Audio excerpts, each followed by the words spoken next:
there.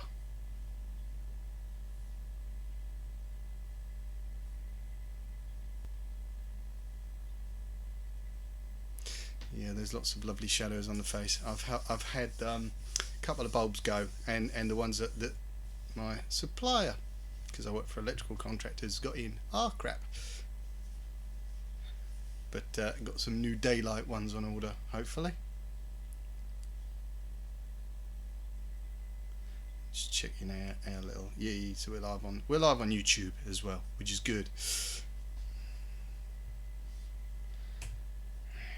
Just do the stuff that we normally do.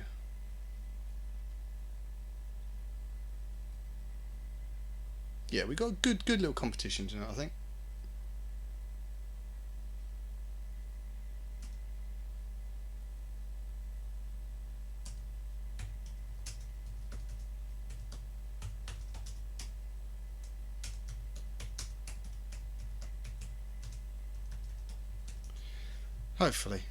Hopefully, good little competition. I know what it is, obviously, I'm doing it, and we've got Mark standing by ready. Probably won't be done until sort of the end of the show, because, yeah, I don't know how to do it. I might tease you for a bit. So what I'm going to do, I'm going to pop in this, and we'll be back in 2.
Sponsors 10-year tip with Garry Dibley.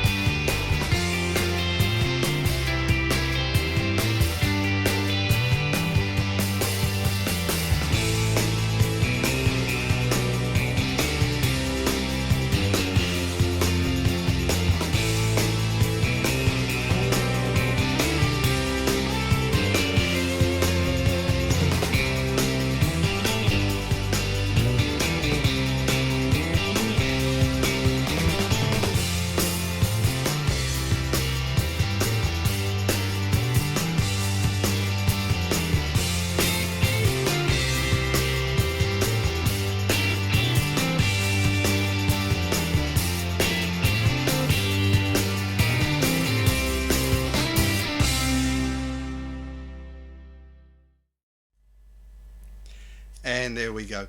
Good evening. It is a Wednesday night. It is 9 o'clock. It is time to tin your tip with myself, Garry Dibley, and the ever capable mod master that is Mark. Back again for another week.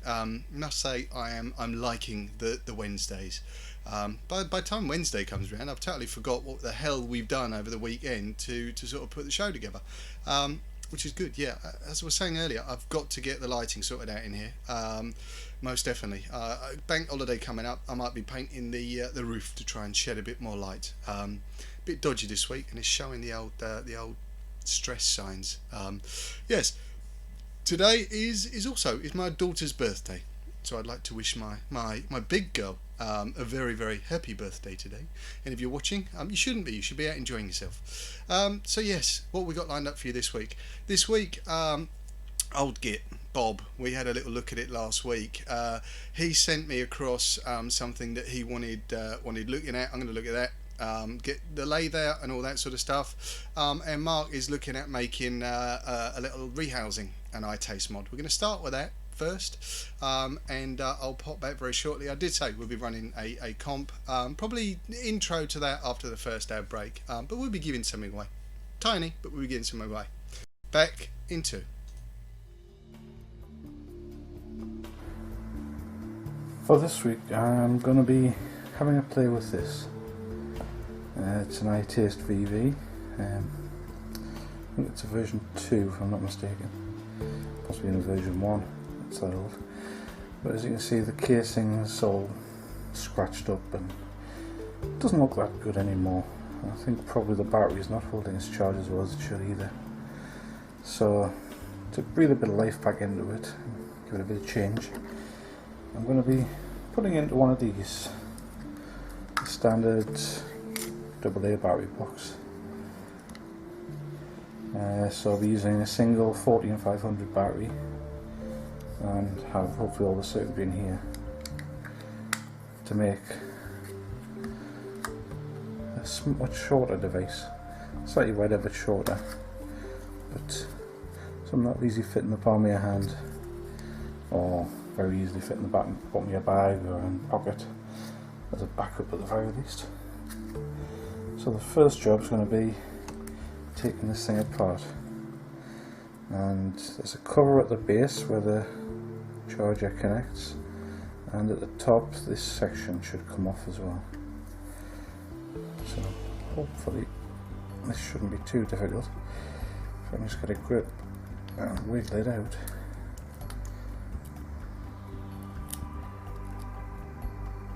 That's one side away.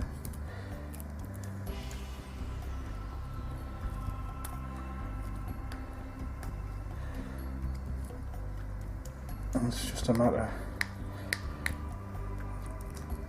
gently teasing this out as much as you can.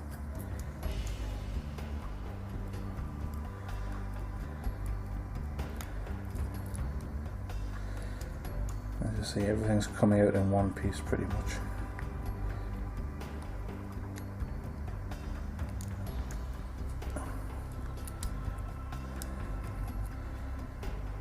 It's just a question of how much play I've got in the wires. So if I grip this end and repeat the process,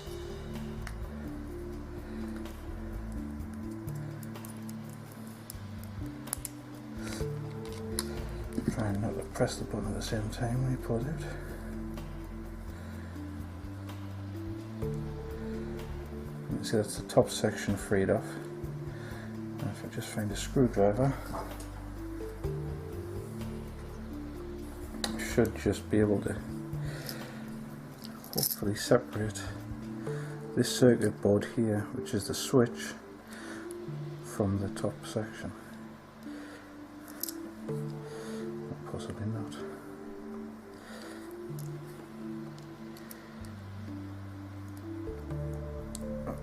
Just very gently prise it down. I think what I'm going to have to do is cut the wires for the 510 connector if I can get into them.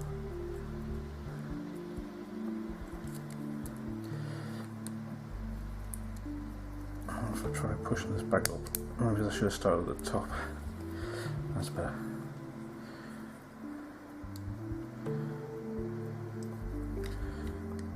So that's the circuit board released. You can see there's two connections. One goes to the casing for the negative, and the positives to the centre post. Just going to need something to clip them off with.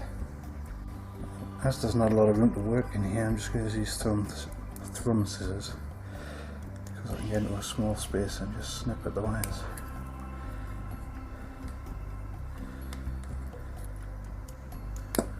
Like so.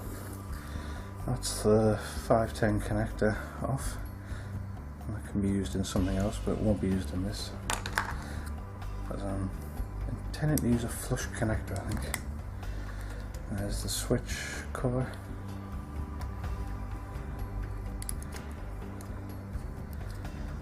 And now with everything freed off, I should be able to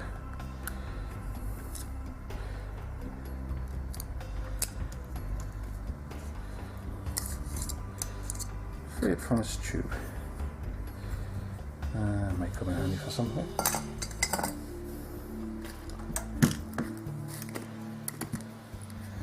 So here you have the basics of the Itaste. Still all working. Before I started working on this, I probably should have switched it off.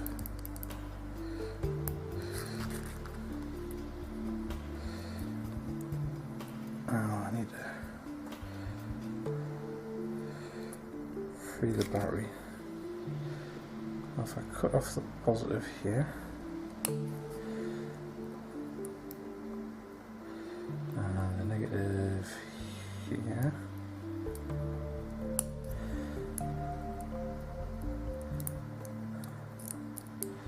that should be this safe.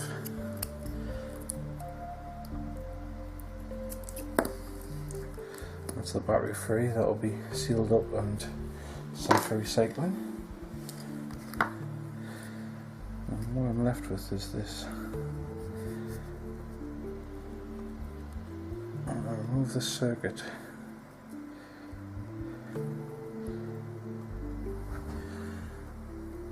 From the base, if I can work out how.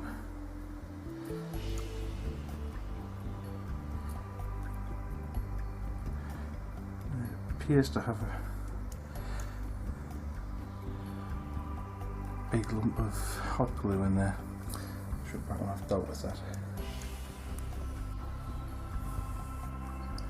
Right, I've tried to free up the glue as much as I can, and when I've uncovered the sides I found the little retaining pin, so I've just started to push it through from one side.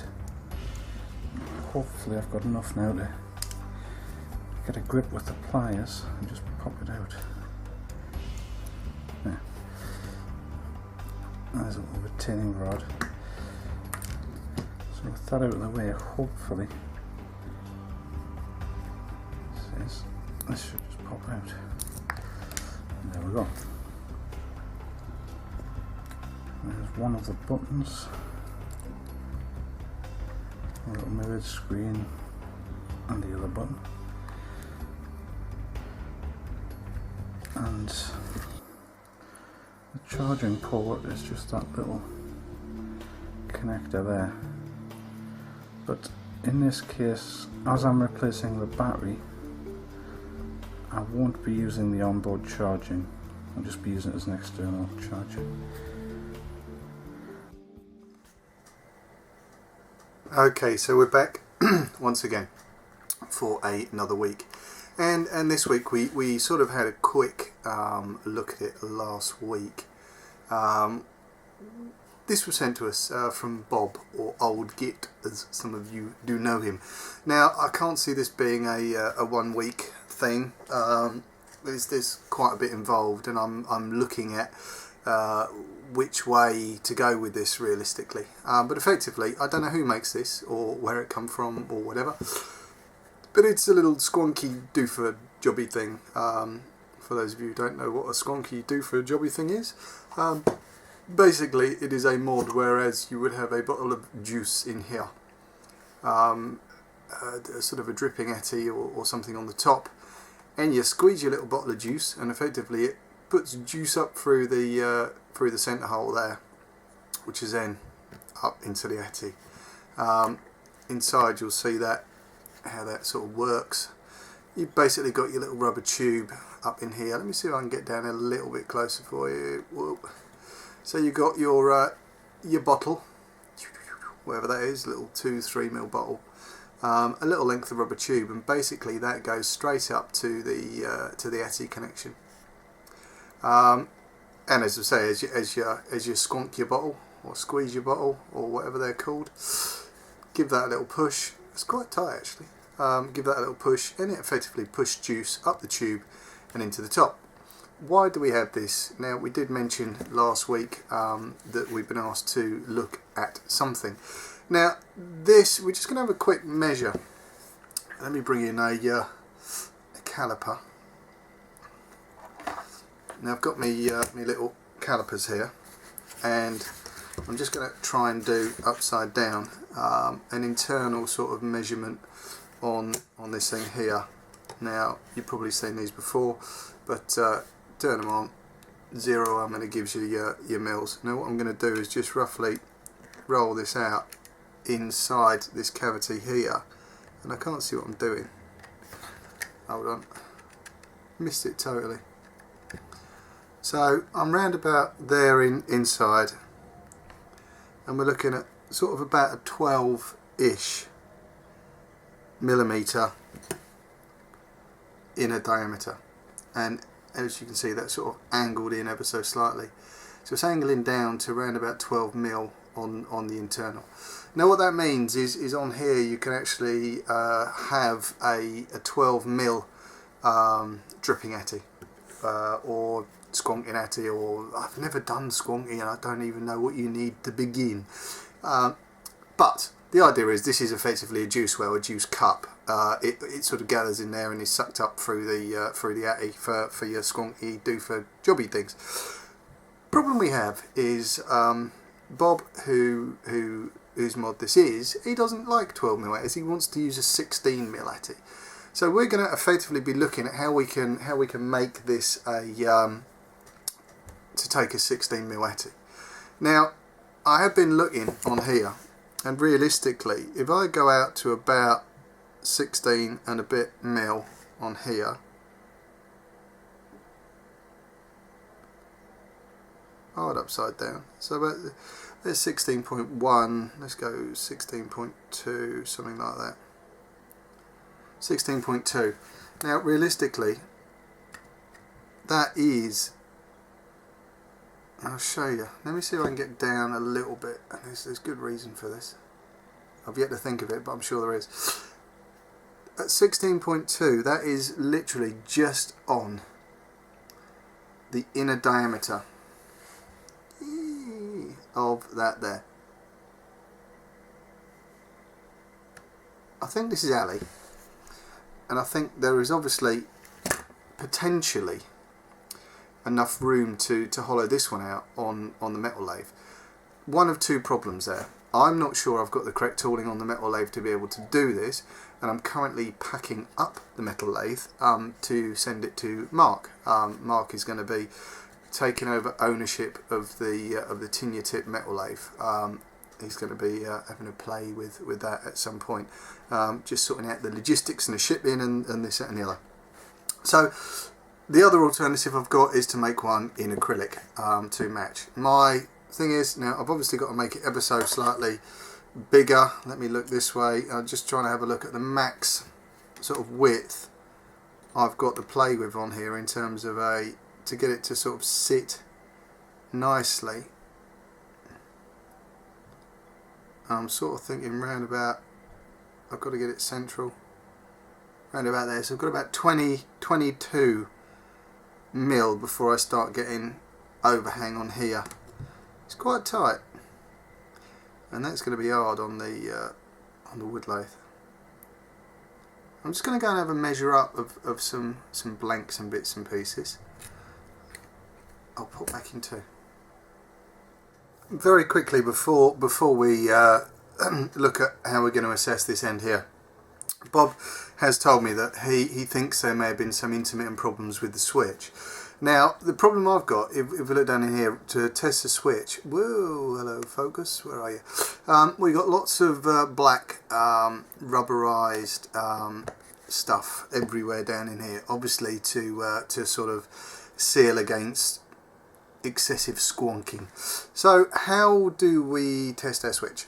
So how am I going to quickly run a test on this switch? Very, very simple. A switch in this type of mod, just looking at this, I've got a neg running up here, which is going out to the ATI, and it's the POS that's switched. So it's going from the POS pin here, up to the switch, out to the switch, up to the POS pin here. So effectively, the switch is switching the POS. So a very, very simple way of just testing that. I'll just put this onto the beepometer, and rather than going across the switch terminals and testing, all I need to do is go on the positive pin of the battery terminal we've got in here, down on the middle pin of the ATI connection, which is what it's connected to, and then if I hit the switch, now seems to be firing okay.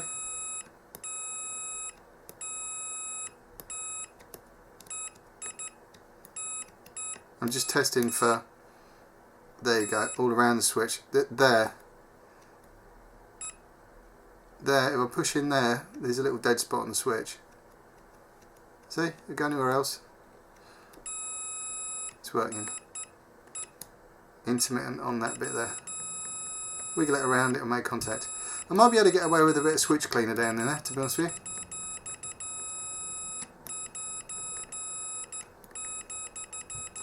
You can hear that beeping on and off, and that's not me taking my finger on and off, that's me waggling the switch.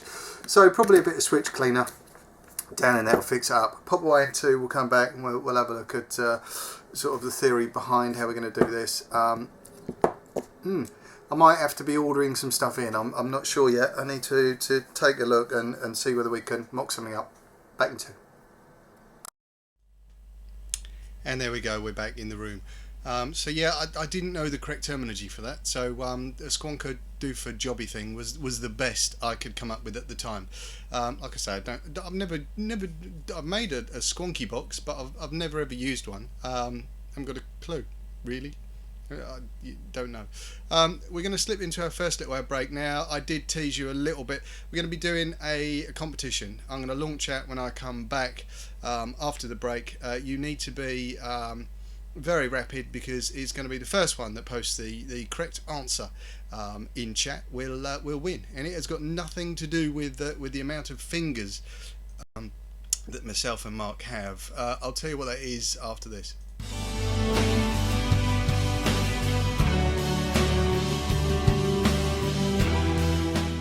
Liberty Flight sponsors 10-Year Tip with Garry Dibley.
iViber and iViber Elixir, based in Yorkshire, for your e-cig needs. That's iViber.co.uk and iViber-elixir.co.uk.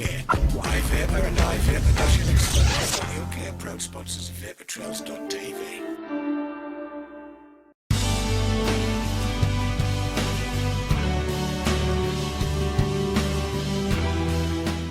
Liberty Flight sponsors 10-Year Tip with Garry Dibley.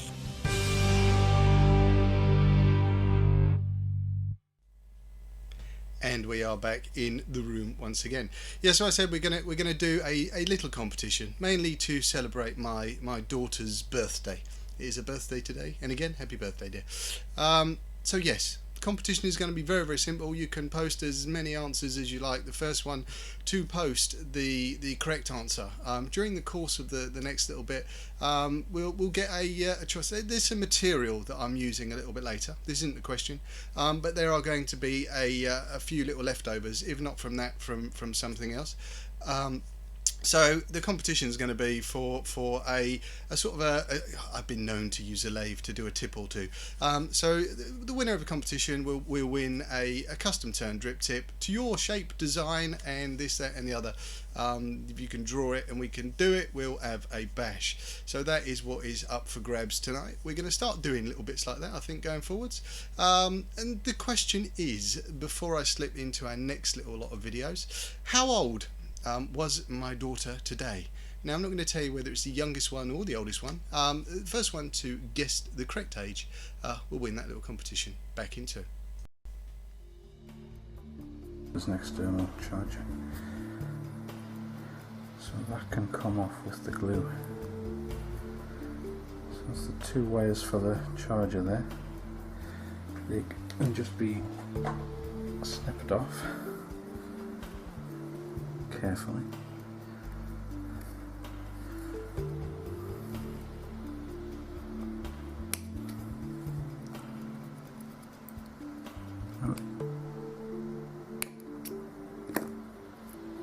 And one of the reasons I won't be using this charging circuit is because I'm putting a completely different battery in this, and as such I'm not 100% certain of how this charges a battery. I know it's safe for charging the battery that it comes with, but how it will charge a different battery I can't say with any certainty, so in all likelihood it will be fine to charge it, but I don't see the point of taking the risk if I don't need to. So I'll just peel away this glue, that's that free, and here we have the finished unit. So the only soldering I'll need to do is replace these wires for the battery, because if in all honesty that is ridiculously thin for a power lead. Replace it with something a bit thicker, I think. And then I've got the positive and negative for the 510 connector at the other end. And I'll leave the switch in place, and hopefully it will all fit into here. So I'll take that. And first thing, pull out that part because that won't be used, but keep that because these can be cut down and used as good battery connectors. I need to pull the negative wire back through and pop that out, and just pop it into the opposite channel.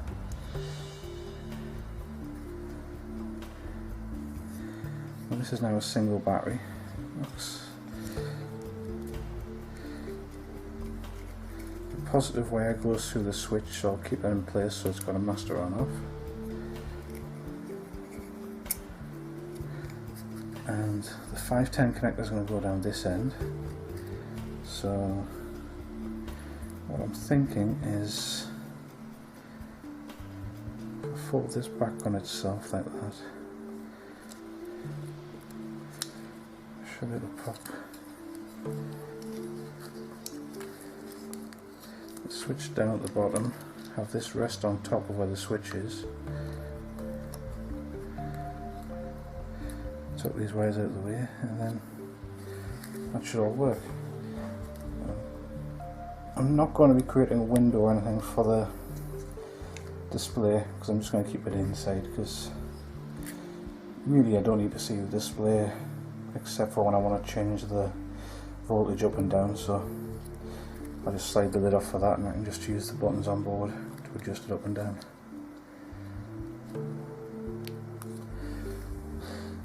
So next job I want to do thing will be to try and sort out a hole for the switch. And what I'm going to use as a guide is the negative marking on the case. I'm just going to drill a hole through there.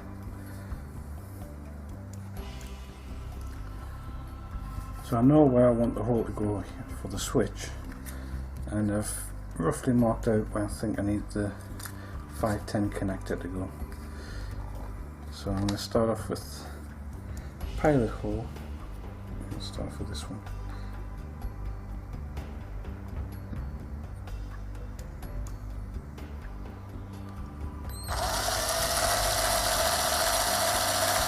So the slow speed and no pressure on the drill.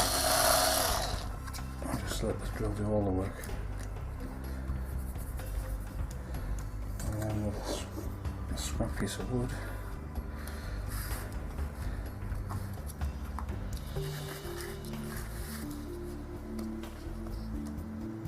I'm just going to drill down into this.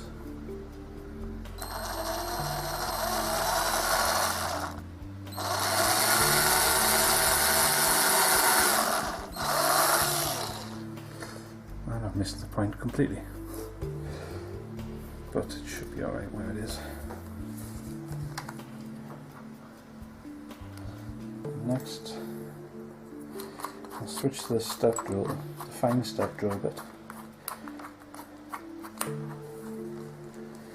And this is currently marked out at 11:30 seconds, which will be the 510 hole, so I might as well do that first while it's still set.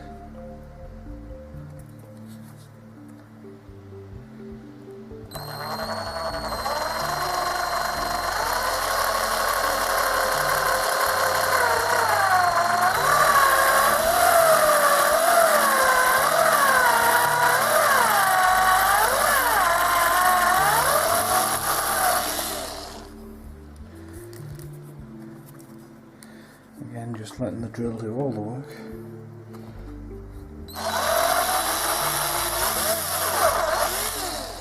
And that's your hole drilled. Now, for the switch cover I've got in mind, I want to do 1/4 of an inch hole for the switch. So I need something to mark that off with. I've just popped a bit of tape around there to give me a visual cue as to when I get to the 1/4 inch. And once again, letting the drill do all the work, just gently drill through.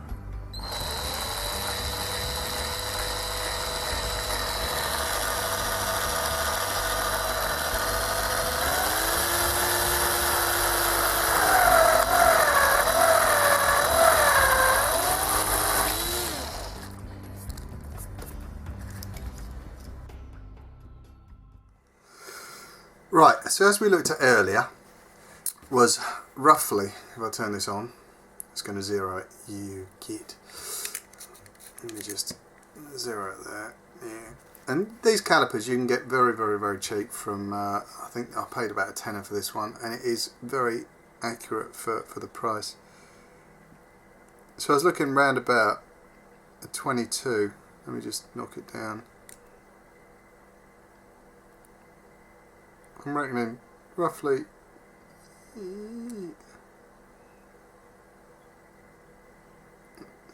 something like that. Oh god, that'll do. 22 mil. Now I'm trying to centre that up roughly so I don't get any overhang. So round about 22. Now, based on that measurement, I've been looking at some of the acrylics to see whether I'm going to have not only the ability to hand turn with the stuff I've got available, but to see whether it's going to be up to the job. Now the acrylic comes in many shapes and forms. They come in, the block. This is also another block, but it's ever so slightly bigger, in about 1 mil, 2 mil thicker, which means that the overall finish. Now you can see there. Obviously it starts off at so big, but when it's turned down to be usable and to be drilled out to be a well cup, that's the diameter you're working with. This one is going to be ever so slightly less of a diameter. You can get the round blanks that come like this. and I do get some ever so slightly larger ones from a guy who makes them for me in the US. Let's have a look and just see whether any of these are going to be up to the job. This one here, as you can see, I'm rattling around within. I'm nowhere near 22. So an inner diameter on this of around about 16 mil, 1624, is not going to leave me much of a wall at all. That's very, very thin for the acrylic. This particular blank, which are the ones I get in, now that is at 22 wide, so at 16 ish.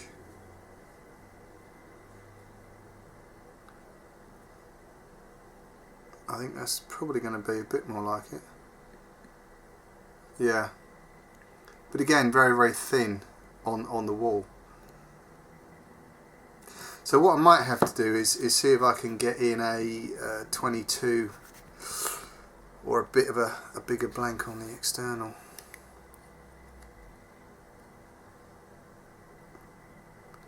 I mean, that's probably just about to the limits.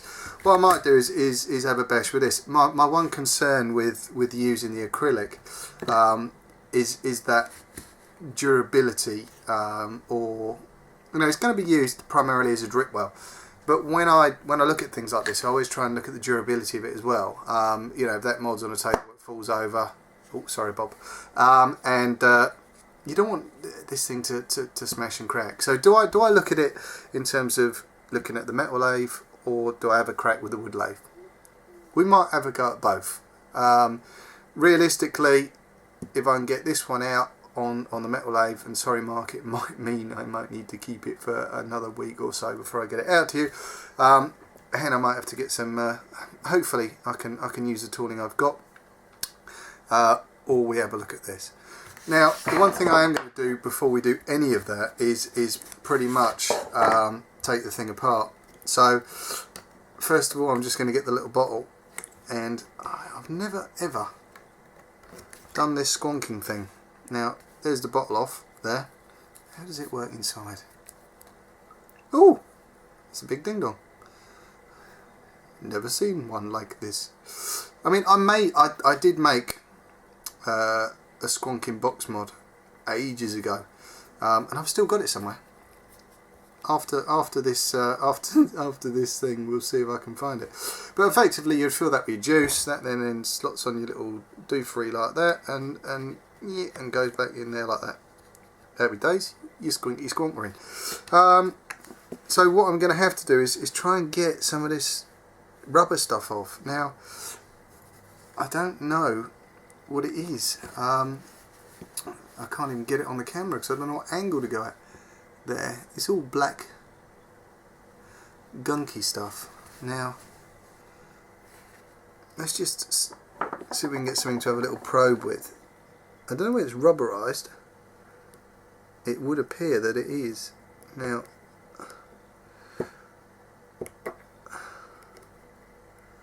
I think I'm gradually getting there. Yeah, it's a bit. There you go. Yeah, it looks all rubberized. But I'm going to have to get this off. Let me just have a look down in there. Sorry. Wait, totally the wrong end. I can't see what the bleed now I'm doing now. I don't want to really scratch up the wood. I know this is the inside, but that looks like it's packed in there, doesn't it?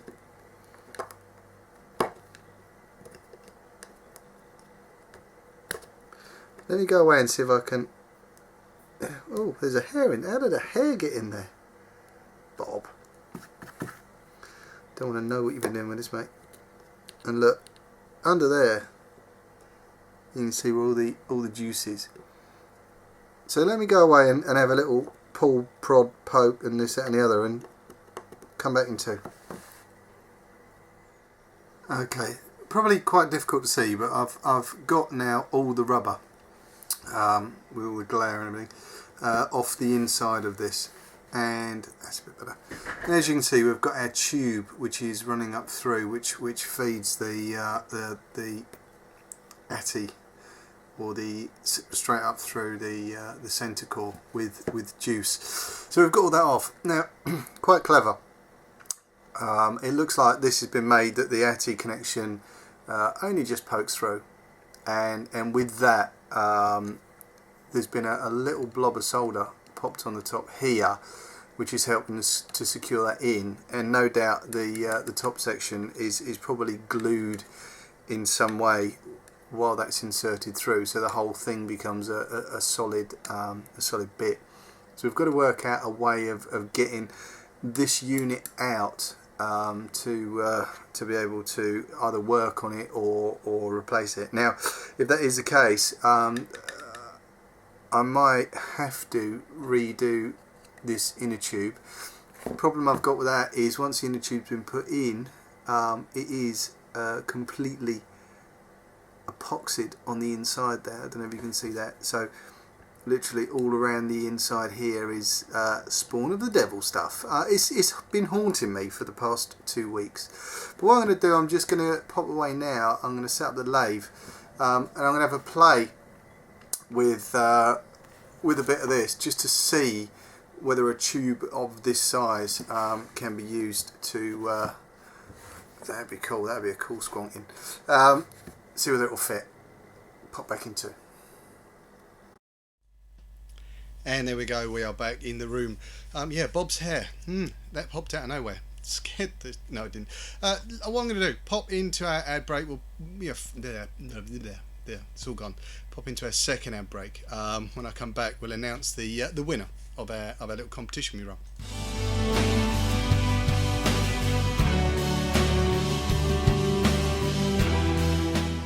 Liberty Flight sponsors 10-year tip with Garry Dibley.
Liberty Flight sponsors 10-year tip with Garry Dibley.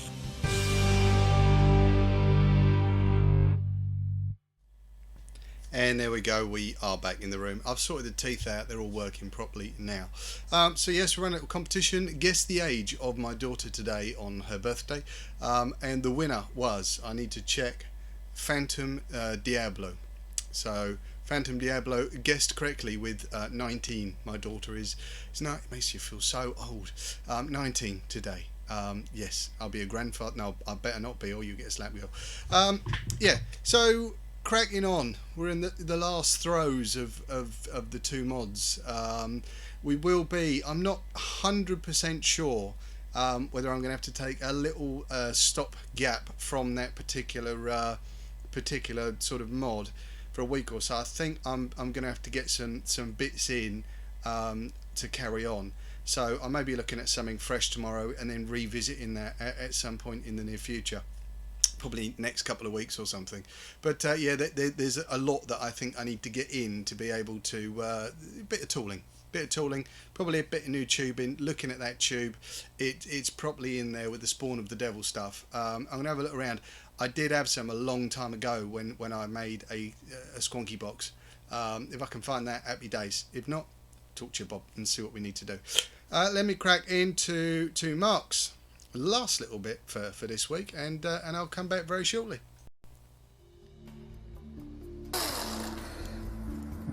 this. I'll just run it through on the other side as well. Hopefully that should be the hole I require. And as a round hole is always easier to sort out than a square one, I'll stick with that. Instead I'm going to use one of these button covers from a Ego battery, I think, provided this fits of course. And of course no, it doesn't. Right, I'm going to have to find something better to push through there. Well, I've had a look around and I've found this button which I'll do, I'll modify it slightly, and that's an 8mm hole it's going to require. So I've switched to the metric step and I've got it marked out at 8mm. So if I just run it through quickly, it's one more step.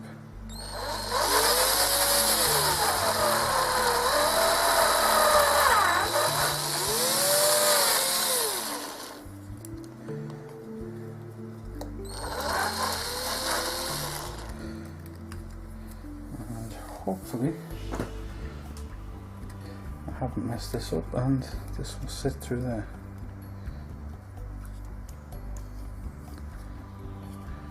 And in fact no.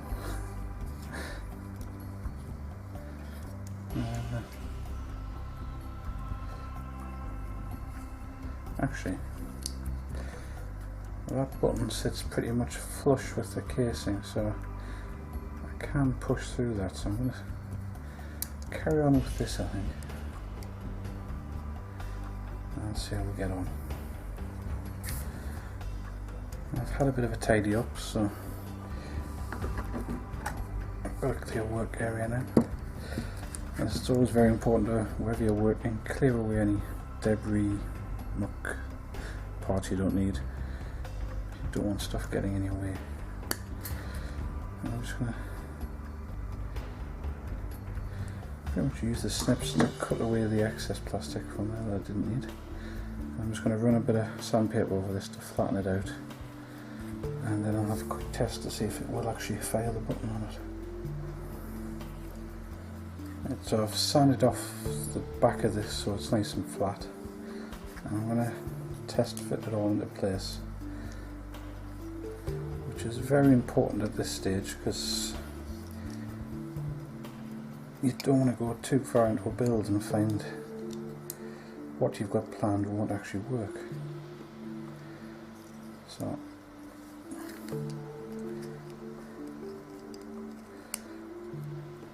I'll locate that above the switch and then just push on it.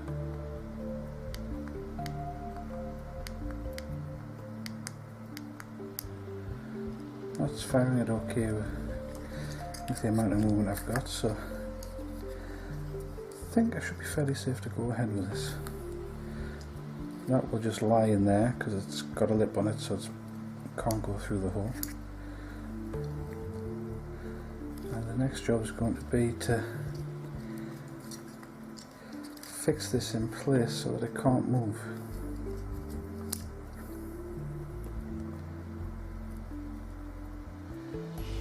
Which may be easier said than done. It needs to sit like that. But I know when I'm setting this, it needs to be off the surface so that the switch is all the way down.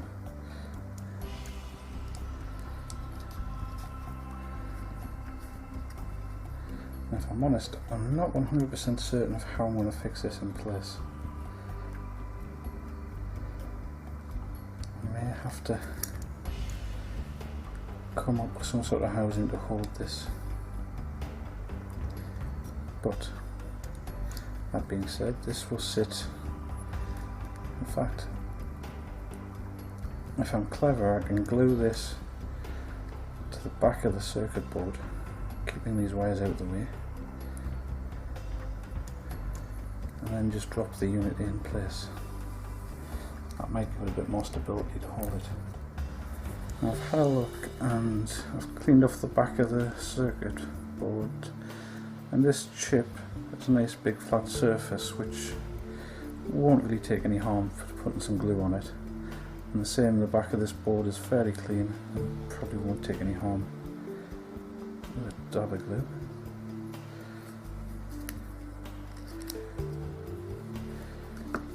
This is famous last words.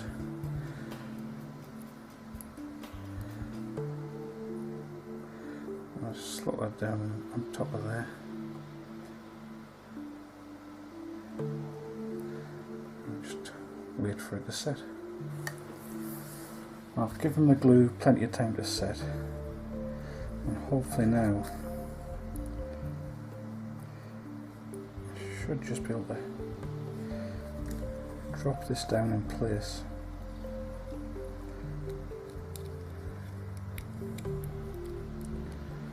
And this unit, with a little bit of glue added to it, will just sit nicely like so.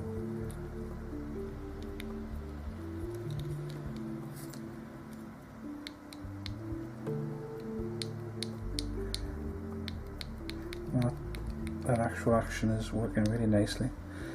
So it's nice and flush, so it won't catch on anything, and just gentle as it taps, and it'll fire away. So all that will be left to do is shorten these wires and attach them to the 510 connector, and remove the positive and negative, and attach these existing wires to it.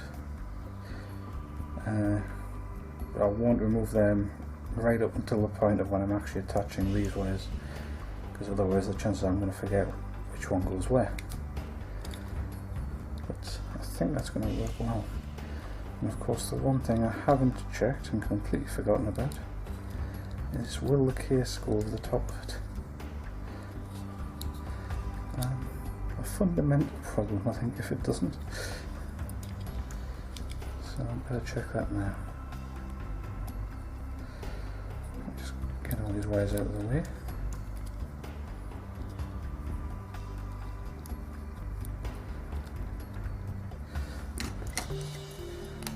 If I grab the lid,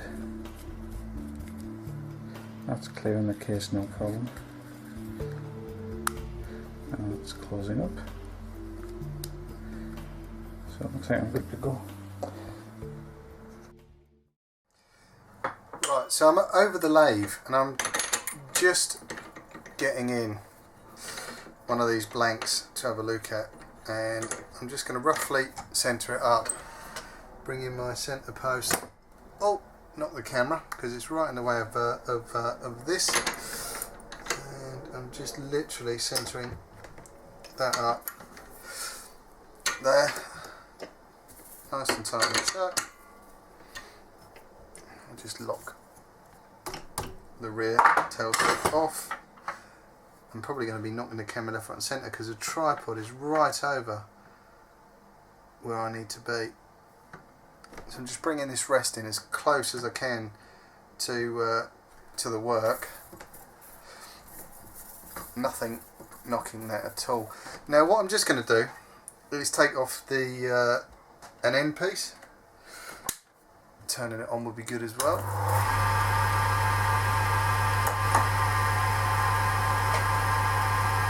Safety goggles. All I need to do is just take off a little tiny bit off the end, just with a powering tool.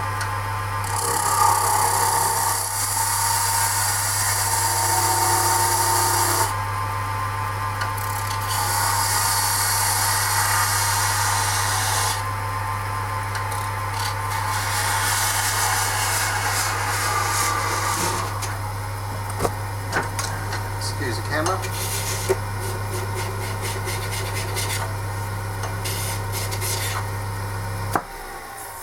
Now what that's given me is a nice straight bottom to be working with. Let me just bring in the rear chuck again, tighten that off. Now realistically what I'm trying to do is because these blanks, they don't come perfectly round, there is, and as I rotate that I can feel there is a definite sort of groove in there somewhere. I just need to take it down to a level that I'm happy with, that it is actually round, before I sort of take some measurements to see whether this will actually work and what we want to do. Now I'm just bringing in my tool. This is a Robert Sorby master turner's tip. I'm nowhere near a master, but it did half help, I can tell you that. Just a nice little wee round tippy thing on there. I'm just going to start taking down a little bit, just off the end, probably around about here, just so I'm happy until it's round.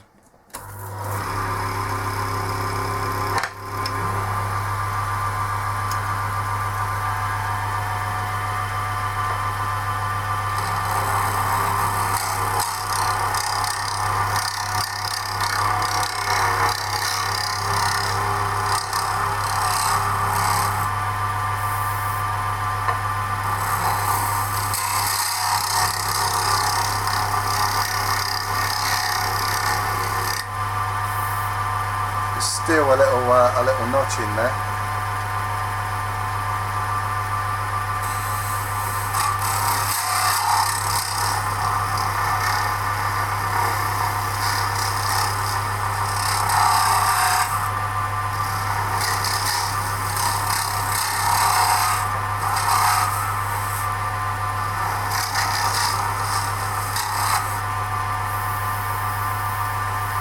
We're nearly there now.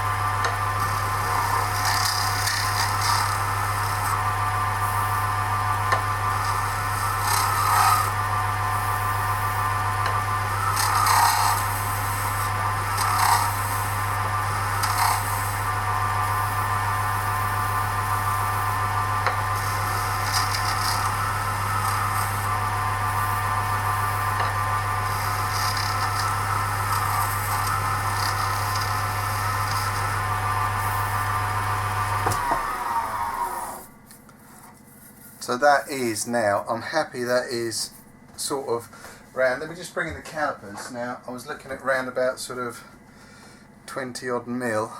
Don't know if you're going to see these on here.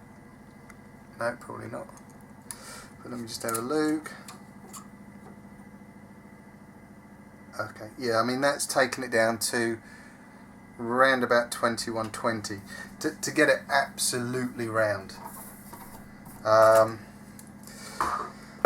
What I might quickly try is a very quick polish with the micro mesh. I'm just going to put this bit of leather I have over to protect the bed, and I'm just going to take a little bit off with some of the micro mesh, because it takes nanos off as well while you're doing it. So let me just run a couple of passes on these, because obviously I've got to get a finish on this as well when it's done. Now this is just going to be a very, very rough finish, and these pads are well used and abused and worn and this, that and the other.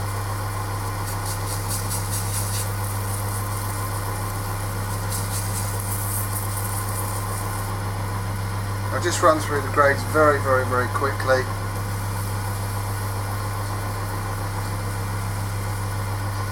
These pads, I use them to death and then change it out for the next grade.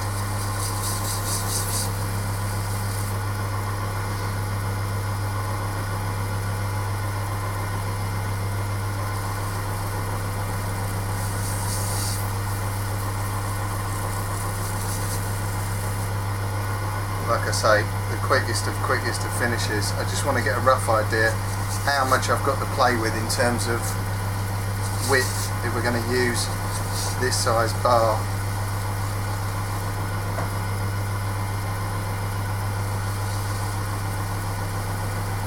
And finishing when you're using the acrylic is very important as well, to take into account for your final bit that you're working on. So just taking that down, and you see it's made it ever so slightly shiny. You can't really see the groove. I don't know if you can see the groove. I'll see if I can get down a little bit on there, but there is a definitive groove. Now that was just taking out the imperfections in there. So that's roughly the sort of blank size finished I'd be looking at, but obviously I'd use a lot more finishing on that. Now, was it 2111?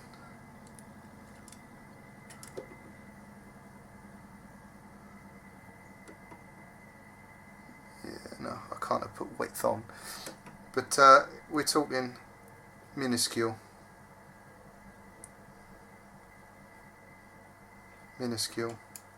differences, so that might be doable. 16 mil middle.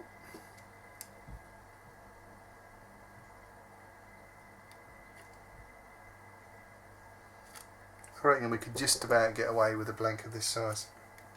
What I might have to do is order in some drill bits, and we'll be back with this next week. Back to me in the studio. And there we go, we're back in the room. As I said, we will be doing a lot more on the wood lathe coming up. I've got hopefully all of the bits now. It's taken quite a while and a lot of expense to collect them all together, but yeah, we're getting there. We're basically, as I was showing there, that blank, they never come absolutely round, and sometimes they're not absolutely round when you finish working on them. Tooling's important. We go through a lot of that. I know somebody's just posted up in chat that there's going to be a lot of people searching lathes down tonight. Great if you are, but you know, if you need any help and advice, give us a chat. I've done a lot of research in terms of sort of what works and what don't, and I've had a lot of help from Graham as well, over at Siam, in getting all the right kit in terms of the, you know, the tooling, this, that and the other. It didn't half help. It didn't half help at all. The tool, you know, the actual tool I've got, you can pretty much one tool do everything, you know, pretty much most things with. So yes, we will be hopefully continuing that next week if I can find all the bits. If not, we'll be doing something else, and we might even do a bit more work on the lathe. Start something in wood or something like that to have a look at. But tomorrow, Mr. Dorm is going to be away. I don't believe there is a team chat, but there will be one on Sunday while Mr. Kitson is away, and I'm sure we'll be there for that.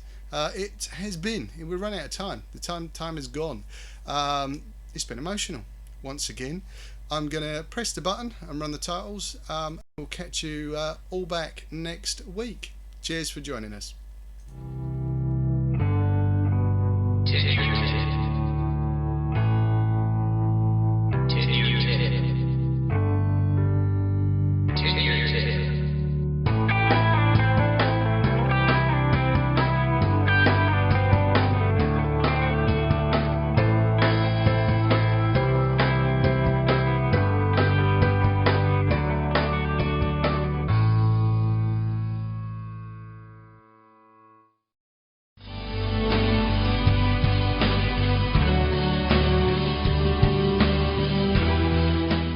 Liberty Flight sponsors 10-Year Tip with Garry Dibley.